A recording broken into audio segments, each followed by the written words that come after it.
Hello. If there is anything this current administration is teaching me, is that it has evolved a new brand of ethnic extremism. And if we are not careful, the culmination of this trend will be cataclysmically unpalatable, and it will not be good for anybody. Now, I am not a proponent of chaos. I am not a rabble-rouser. But just when we thought we have had it with 8 years of religious extremism under Buhari, somebody else comes in and introduces us to ethnic extremism.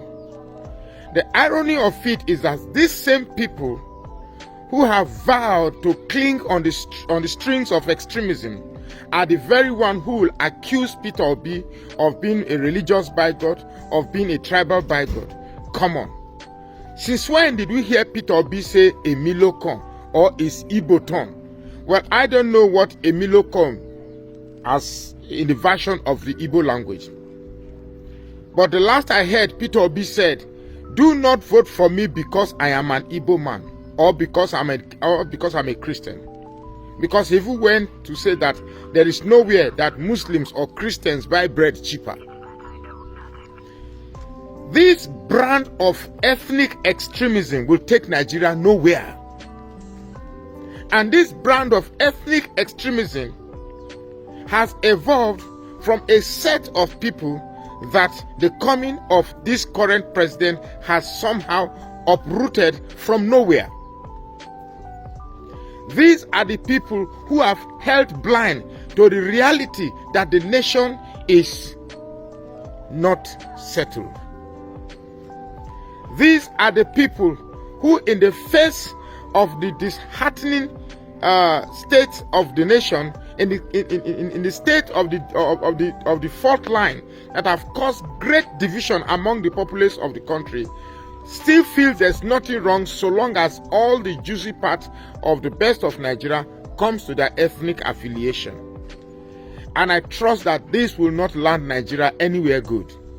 There's a limit to which tolerance can endure. Now we thought, say, when push comes to shove, definitely people will react. This is a country we all contributed to make sure that it becomes where it is today. Therefore, nobody should have any single right to say that this country is its turn. We have still not seen where it was sat down and was shared that this country at this point would be this person's turn, another time it will be that person's turn. Now, a lot of things are unfolding. Very recently in the Chicago State University, we understand that permission has been granted to verify the authenticity, the origin of the certificate in that university. But with the display of the tribunal judges on the 6th of March, one fears that the Supreme Court might also toe the lines of the shenanigan that was displayed that day. Let us ask ourselves, is this a country that we've all shouted at the top of our voice that it is one Nigeria? The unity of Nigeria is sacrosanct. Nobody can divide Nigeria.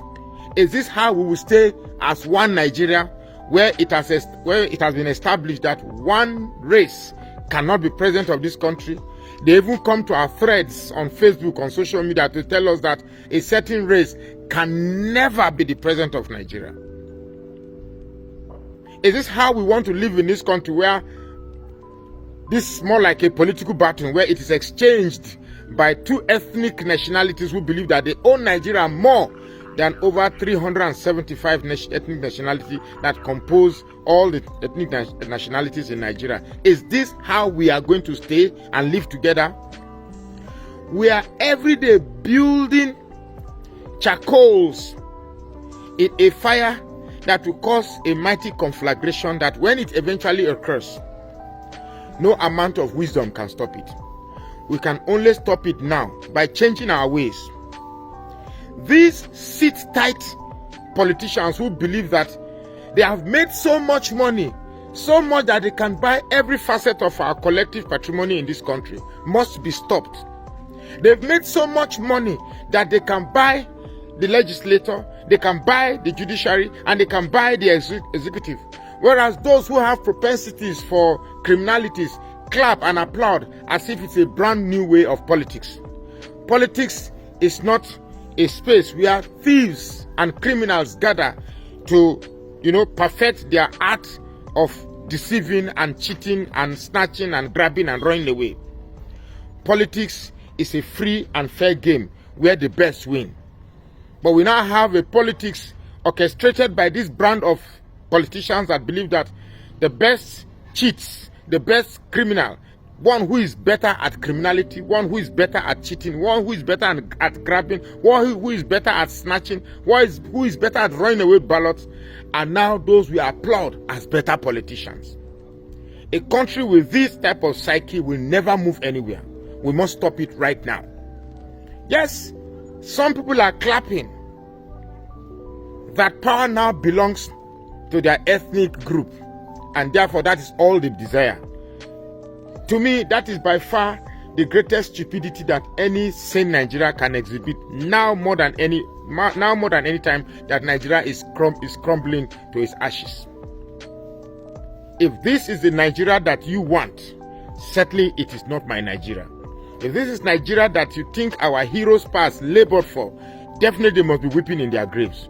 We must do something now to get things right. And the best way to do it is to begin to take these leaders out. It doesn't matter whether it's a Yoruba man. It doesn't matter whether it's an Igbo man. It doesn't matter whether it's an Hausa man. It doesn't matter whether it's a Muslim or a Christian. What matters is that that person must be a leader that Nigerians collectively voted for. That way we begin to uphold our system. Paramount of all is the system of choosing our leaders. And most of all, again, our judiciary. These two establishments have collapsed, our INEC and the judiciary. Well, the Supreme Court is still there, but nobody has any hope. You can see nobody saying all eyes on the judiciary, because clearly, from what we saw on the 6th, it was blatant that we had a biased judiciary. Well, in conclusion, I still strongly believe that Nigeria is indeed salvageable. It only takes people with conscience. Let's just hope that among these Supreme Court judges, God, just one, at least one of them have or has the fear of God. That 200 million Nigerians are suffering because certain group of people believe that whether the people like it or not, they must rule above them. This is not a country we must call our own if it continues like this. Something has to be done, and it starts with the way you think.